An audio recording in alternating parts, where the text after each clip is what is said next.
I watched the color drain from his attorney's face in real time. Richard Chambers, the divorce lawyer with the perfect record, the one who charges more per hour than most people earn in a day, stood there holding a stack of documents like they were radioactive. His hands were shaking. Across the table, my husband Michael sat frozen. That smug expression he'd been wearing for weeks? Gone. Replaced by something I'd never seen on his face before. Raw, undiluted fear.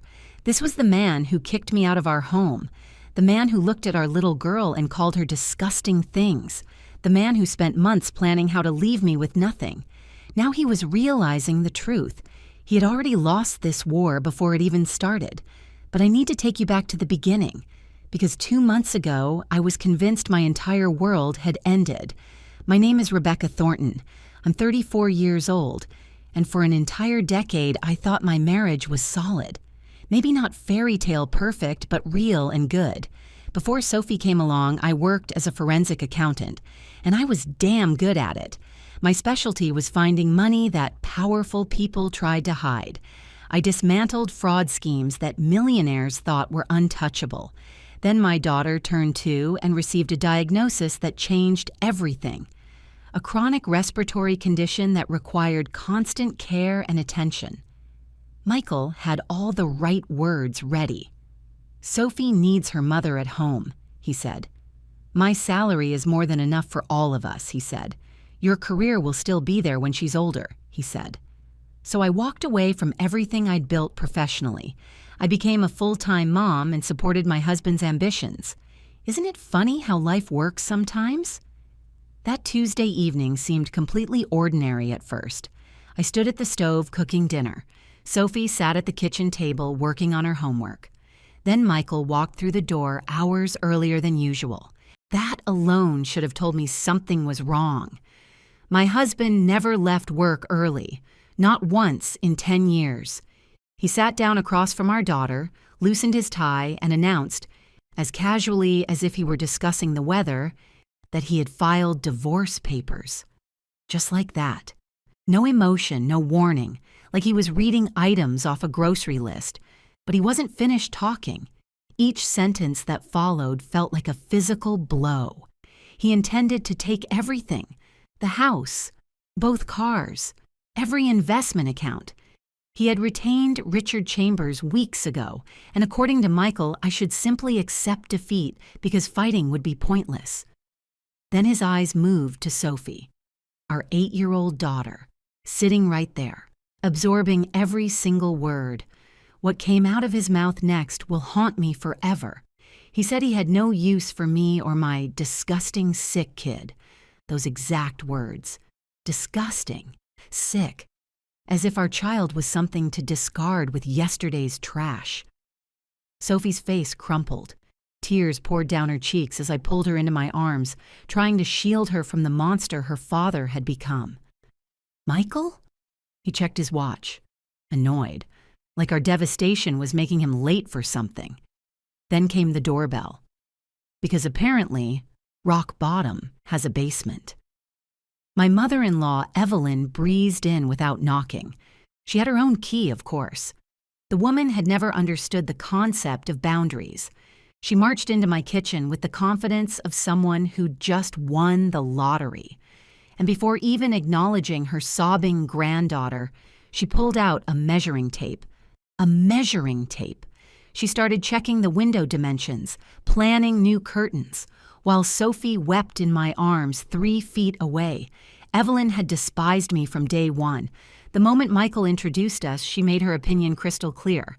My background wasn't prestigious enough. My education wasn't impressive enough. I simply didn't belong in her world of country clubs and designer labels. For a decade, she had chipped away at me with subtle digs about my housekeeping, my cooking, the way I raised my daughter, death by 1,000 paper cuts. Now she wasn't hiding anymore. She congratulated Michael on finally coming to his senses. She announced to anyone listening that she'd always known I was only after the family money. Oh, the irony of that accusation. But I wouldn't understand just how ironic until later.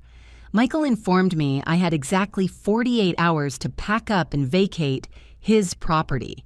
his property. 8 years I'd lived in that house. 8 years of making it a home. 8 years of raising our daughter within those walls, and I had 2 days to pretend none of it ever happened. Now, before we continue, I want to ask you something. Have you ever had someone you trusted completely turn into a stranger right before your eyes? If this story is resonating with you, please hit that subscribe button and leave a comment telling me where you're watching from. I read every single comment. Now let me tell you what happened next. I didn't sleep that night. I sat in Sophie's room watching her breathe, listening to the slight wheeze that never quite goes away, and I tried to figure out how my life had fallen apart so completely. I thought about all the signs I must have missed, the late nights at the office, the business trips that seemed to happen more and more often, the way he looked at his phone and smiled at messages I never saw. I had been so focused on being a good mother that I forgot to notice I was becoming an invisible wife. The next morning, while packing boxes in my bedroom like a guest who had overstayed her welcome, I found something.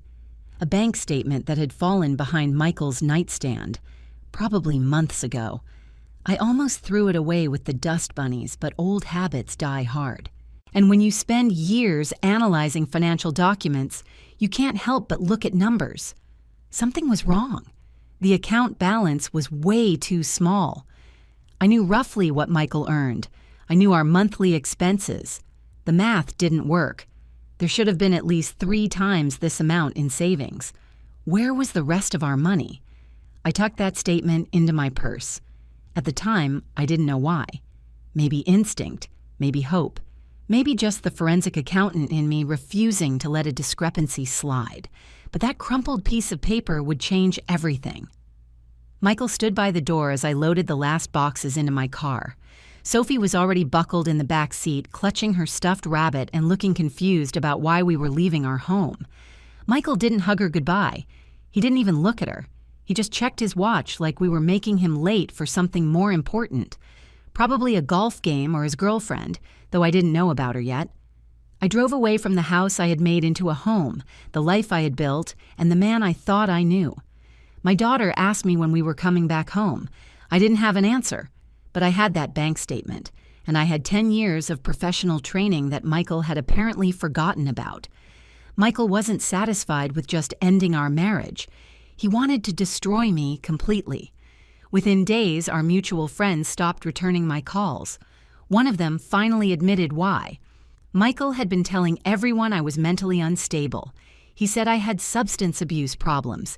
He hinted that I might be an unfit mother. 10 years of being a devoted wife and mom, and suddenly I was the villain of my own story. I found out later he had been building this narrative for months. Little comments at dinner parties, concerned whispers to neighbors. He was laying the groundwork for his perfect divorce before I even knew there was a problem. The man should have been a novelist instead of a real estate developer with that kind of creative fiction skills. But the worst part came in the mail. An explanation of benefits from our health insurance company informing me that Sophie was no longer covered. He had removed her from his policy. My daughter, who needs regular treatments for her respiratory condition, who requires medication every single day, suddenly had no insurance. The first pharmacy bill arrived at our tiny rental apartment. I stared at the number and felt physically sick. That was more than our monthly rent for one prescription. This wasn't just about money anymore. This was about my daughter's health. Michael was using our child as a weapon, and he didn't even have the decency to care if she got hurt in the crossfire. I think that's when something shifted inside me. Fear started turning into something else, something sharper. That night, after Sophie fell asleep in our tiny rental apartment, I sat at the kitchen table with a cup of cold coffee and that bank statement. I spread it out under the lamp and studied it the way I used to study financial documents at work. Not as a betrayed wife, but as a professional. The numbers told a story. They always do. Michael earned $280,000 a year. I knew our expenses. Mortgage, cars, insurance, food, Sophie's medical costs. Even with generous spending, there should have been at least $50,000 a year going into savings. But this statement showed a balance of $31,000. Where was the rest? 10 years of marriage.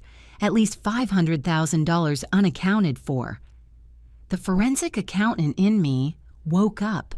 The part of me that had uncovered corporate fraud, traced embezzlement, found hidden money that executives thought was invisible. Michael had made a terrible mistake. He had forgotten what I used to do for a living. I met with a divorce attorney that week, a nice woman with a cluttered office and sympathetic eyes. She reviewed my situation and gave me a realistic assessment.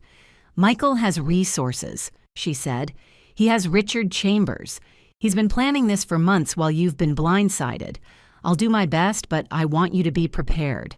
Cases like this, they don't always go the way they should. I appreciated her honesty, but I wasn't ready to give up. That night, I pulled out the bank statement I had found. I stared at the numbers until they blurred. Then I started making phone calls. Thank you so much for watching. If this story is touching your heart, please hit that like button and subscribe to my channel. And tell me in the comments, have you ever had to fight for something everyone told you was impossible? I love reading your responses. Now, let me tell you how I found the truth. The first call I made was to Dorothy.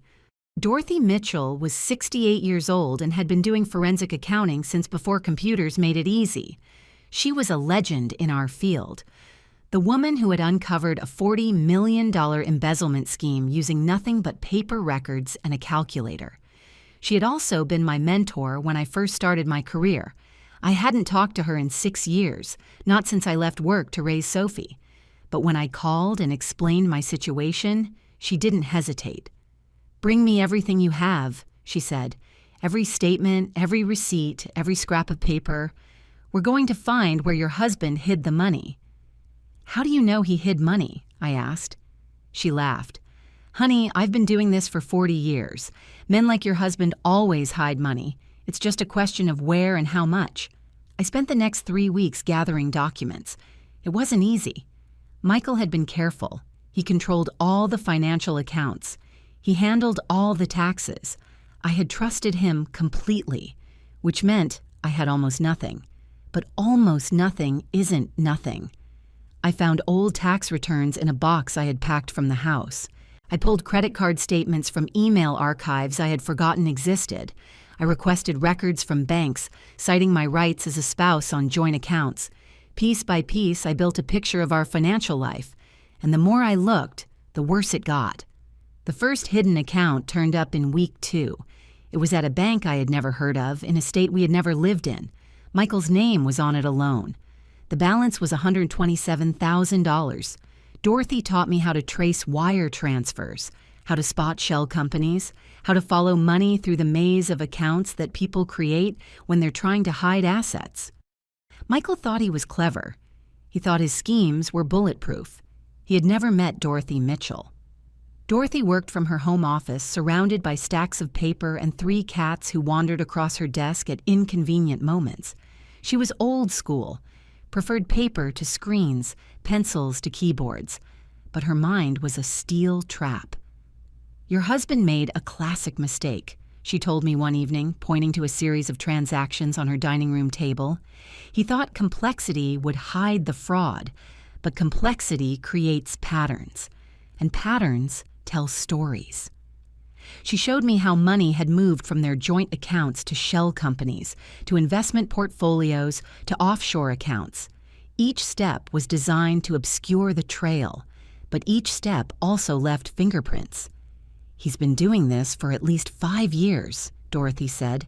"Long before he decided to divorce you, he was planning for this, building his escape route." 5 years. I thought about all those times Michael had told me we needed to tighten our belts. All those vacations we didn't take. All those times I bought Sophie's clothes from secondhand stores to save money, while he was hiding over $500,000. "There's more," Dorothy said, pulling out another stack of papers. "I found something interesting in his business expenses. By week 3, we had found over $600,000 in hidden accounts, investment portfolios I never knew existed, an offshore account in the Cayman Islands, shell companies that existed only on paper, funneling money away from our marital assets. But that wasn't all. We found her too, Amber Sullivan, 28 years old, real estate agent at Michael's company. The affair had been going on for at least 2 years. Michael had bought her a car, a BMW, registered in his name but driven exclusively by her. He had rented an apartment downtown for their meetings. He'd given her jewelry, including a necklace that cost more than my monthly rent. All of it had been claimed as business expenses. All of it had been deducted from his taxes. Dorothy found the receipts, the credit card statements, the text messages that Michael's phone company was required to archive. He took her to the Maldives last March, Dorothy said, showing me the booking confirmation, while you were home with Sophie during her pneumonia scare. Remember that business conference he said he couldn't miss? I remembered. Sophie had been so sick she'd ended up in the emergency room. I had called Michael in tears, begging him to come home. He'd said he couldn't. The conference was too important. He'd been on a beach with his girlfriend while his daughter struggled to breathe. Tax fraud, Dorothy said, highlighting the documents. In addition to hiding marital assets, your husband isn't just a cheater, honey. He's a criminal. I sat there looking at the evidence of my husband's double life. The man who told me we couldn't afford vacations had been spending thousands on his mistress. The man who said we needed to be careful with money had been hiding over $500,000. The man who removed his sick daughter from health insurance had been buying another woman designer jewelry. The man who called Sophie stinky and sick had been planning tropical getaways with a 28-year-old. Something cold settled in my chest, not sadness anymore, not even anger, determination. Michael wanted a war. He was going to get one. I found a new lawyer. Patricia Morrison had steel gray hair and a reputation for destroying men who underestimated her. I've dealt with Richard Chambers before, she said, reviewing my evidence. He's good, but he's not invincible, and he's never faced a forensic accountant who knows where all the bodies are buried. She smiled, metaphorically speaking. Patricia was everything my first lawyer wasn't. Aggressive, confident, hungry. She had started her career as a prosecutor, putting away financial criminals. Then she switched to family law because, as she put it, the worst criminals often wear wedding rings. Your husband thinks he's going to steamroll you, she said during our first meeting. He's hired the biggest name in town. He's hidden all the money. He's destroyed your reputation. In his mind, you've already lost. She leaned forward. That's when they're most vulnerable, when they think they've won. That's when they get sloppy. That's when they make mistakes. She spread out the documents Dorothy and I had compiled. And your husband has made a lot of mistakes. We spent 3 weeks preparing for court. Patricia taught me how to present evidence, how to stay calm when Chambers tried to provoke me, how to speak to the judge without sounding bitter or vindictive. We want righteous, she said, not angry. There's a difference. The night before the hearing, I couldn't sleep. I sat in Sophie's room, watching her breathe, just like I had the night Michael announced the divorce. But this time, I wasn't scared. I was ready. The court date arrived on a cold Thursday morning. I dressed carefully, professional, but not flashy. Patricia had coached me on how to present myself, sympathetic but strong. A mother fighting for her child. Michael arrived with his entourage, Richard Chambers in his $3,000 suit, Evelyn with a notebook, probably planning to write down everything for her gossip circle later, and Amber sitting in the back row scrolling through her phone like she was waiting for a manicure appointment. She was wearing the necklace, the $4,000 one. I almost laughed. Michael looked confident. Why wouldn't he? He had Richard Chambers. He had hidden all the money. He had spent months destroying my reputation. He had no idea what was coming. The hearing started normally enough. Richard Chambers made his opening statement. He painted a picture of Michael as a devoted father and successful businessman, sadly betrayed by a wife who had mental health issues and substance abuse problems. I watched the judge's face as he spoke.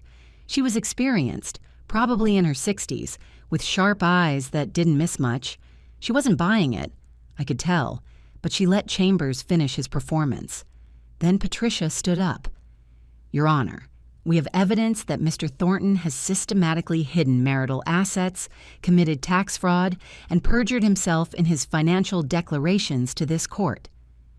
She started with the bank statement I had found behind the nightstand, the one that started everything. Then she introduced the hidden accounts, one by one. $127,000 here, $89,000 there, $200,000 in investments, $180,000 offshore. Richard Chambers' face changed with each document. The confident lawyer mask slipped, revealing something like panic underneath. He objected repeatedly. The judge overruled him repeatedly. Michael was no longer smiling. "Thank you so much for watching. If this story is resonating with you, please subscribe and share it with someone who needs to hear it. Leave a comment below telling me where you're watching from. I read every single one. Now let me tell you what happened in that courtroom." Patricia introduced the shell company records, the offshore accounts, the pattern of transactions that spelled fraud in letters a mile high. She explained calmly that these documents had also been provided to Michael's business partners, who were present in the courtroom today. Michael turned around. 3 men sat in the back row, his partners in the real estate development company. They had been copied on the evidence as a professional courtesy. Gregory, the senior partner who had always been friendly to me at holiday parties, just shook his head slowly. The disappointment in his eyes was devastating. Richard Chambers asked for a recess. His hands were actually trembling. The legendary lawyer who never lost, who charged $500 just to think about your case, was coming apart at the seams. Judge Morrison denied the recess. She wanted to see where this was going. Patricia introduced the evidence of Michael's affair: the car he bought for Amber, the apartment he rented for their meetings, the jewelry, including that $4,000 necklace currently hanging around Amber's neck, all claimed as business expenses, all deducted from taxes. "This appears to constitute tax fraud," Patricia said calmly, "in addition to marital fraud." I glanced at Amber. She was no longer looking at her phone. She was looking at the exit. Survival instinct finally kicking in. She slipped out of the courtroom quietly, probably realizing that her dreams of tropical vacations weren't going to happen, and that being associated with Michael Thornton was about to become very uncomfortable. Evelyn sat frozen in her seat, mouth hanging open slightly. The notebook lay forgotten in her lap. This was not the story she had planned to tell her friends. For 10 years, she had called me a gold digger. For 10 years, she had whispered to anyone who would listen that I had married her son for his money. Now everyone in this courtroom could see the truth.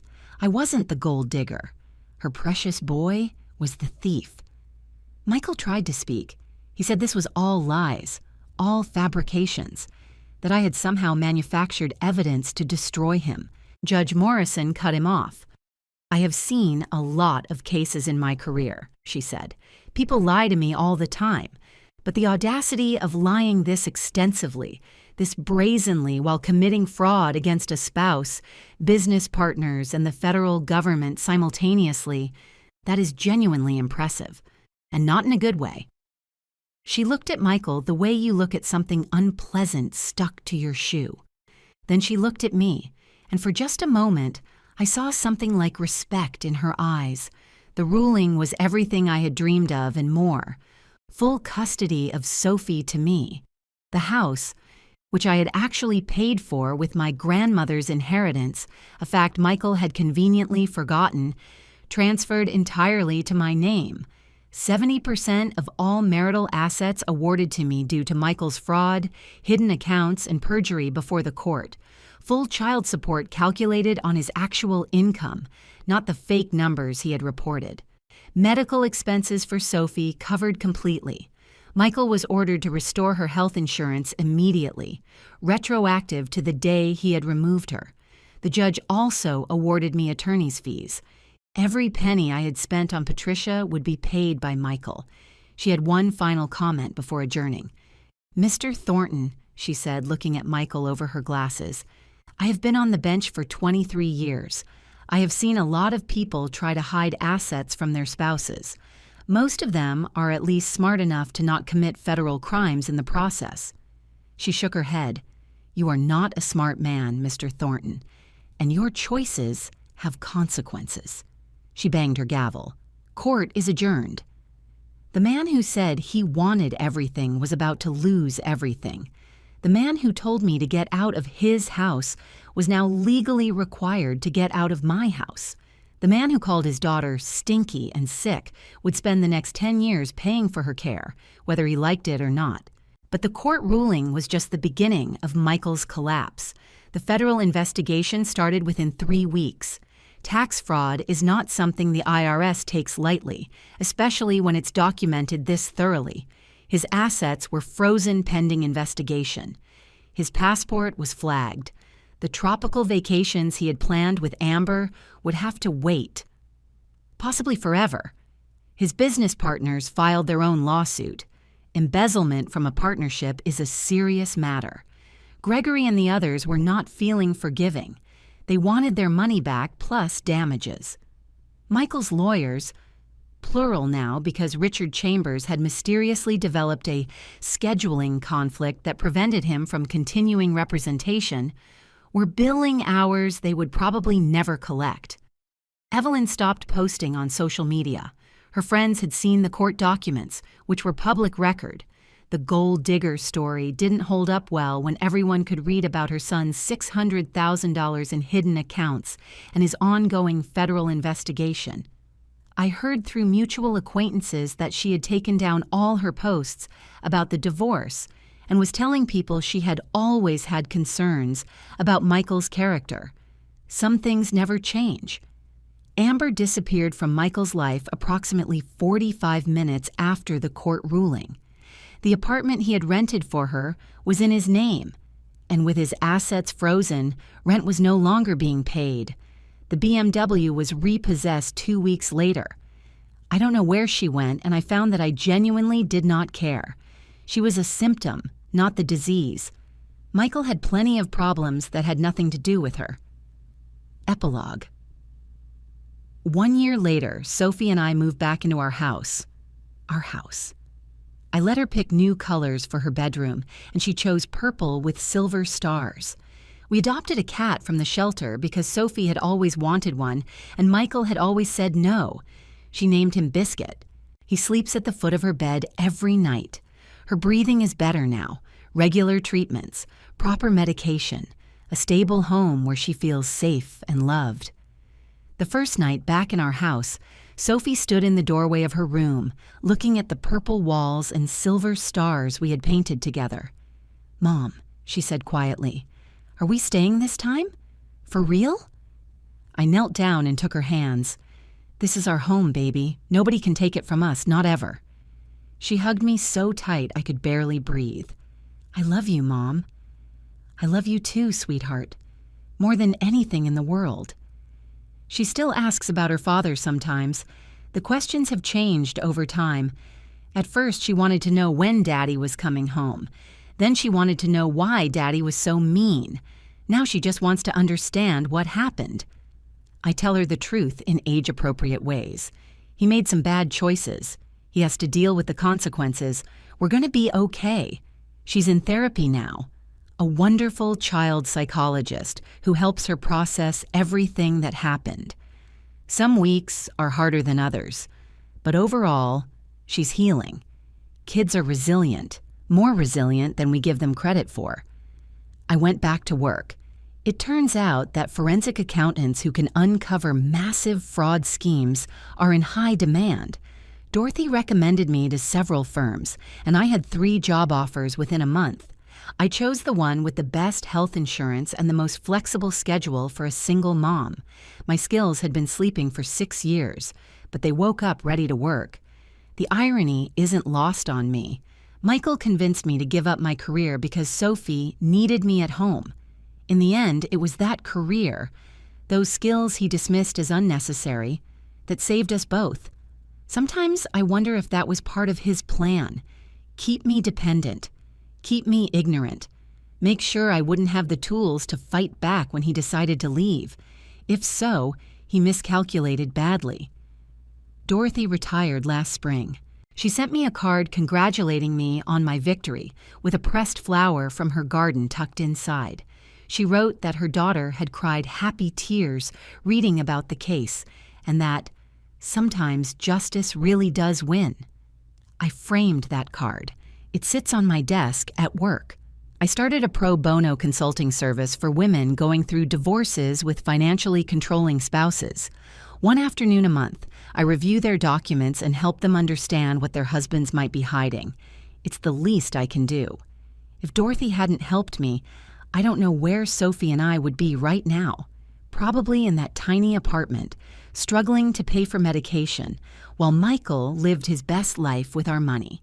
Now I help other women avoid that fate. Michael's legal troubles continue. The IRS investigation expanded when they discovered the offshore accounts.